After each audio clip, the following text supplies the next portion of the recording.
ಎಲ್ಲರಿಗೂ ನಮಸ್ಕಾರ. ಓಂ ನಮಃ ಶಿವಾಯ.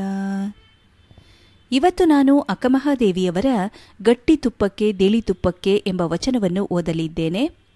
ಗಟ್ಟಿ ತುಪ್ಪಕ್ಕೆ ತಿಳಿ ತುಪ್ಪಕ್ಕೆ ಭೇದವುಂಟೆ ಅಯ್ಯ, ದೀಪಕ್ಕೆ ದೀಪ್ತಿಗೆ ಭೇದವುಂಟೆ ಅಯ್ಯ, ಆತ್ಮಕ್ಕೆ ಅಂಗಕ್ಕೆ ಭೇದವುಂಟೆ ಅಯ್ಯ. ಎನ್ನಂಗವನ್ನು ಶ್ರೀಗುರು ಮಂತ್ರವ ಮಾಡಿ ತೋರಿದನಾಗಿ, ಸಾವಯವಕ್ಕೆ ನಿರವಯಕ್ಕೆ ಭಿನ್ನವಿಲ್ಲವಯ್ಯ. ಚನ್ನಮಲ್ಲಿಕಾರ್ಜುನ. ದೇವರ ಬೆರೆಸಿ ಮತಿಗೆಟ್ಟವಳ ಎನ ನುಡಿಸುವಿರಯ್ಯ. ಈ ವಚನದ ಭಾವಾರ್ಥ ಈ ರೀತಿಯಾಗಿದೆ.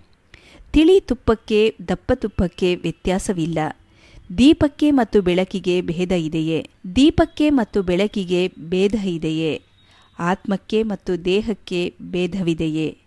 ನನ್ನ ದೇಹವನ್ನು ಸದ್ಗುರು ಮಂತ್ರ ಮಾಡಿ ತೋರಿದ್ದಾರೆ. ಸಾವಯವಕ್ಕಾಗಲಿ ನಿರವಯಕ್ಕಾಗಲಿ ಭಿನ್ನತೆಯಿಲ್ಲ. ಚನ್ನಮಲ್ಲಿಕಾರ್ಜುನ. ದೇವರಲ್ಲಿ ಲೀನಗೊಂಡು ಮತಿಗೆಟ್ಟವಳು ನಾನು, ನನ್ನನ್ನು ಮಾತನಾಡಿಸದಿರಿ ಎಂದು ಅಕ್ಕಮಹಾದೇವಿಯವರು ಈ ವಚನದಲ್ಲಿ ವಿವರಿಸಿರುತ್ತಾರೆ. ಶರಣು ಶರಣಾರ್ಥಿಗಳು.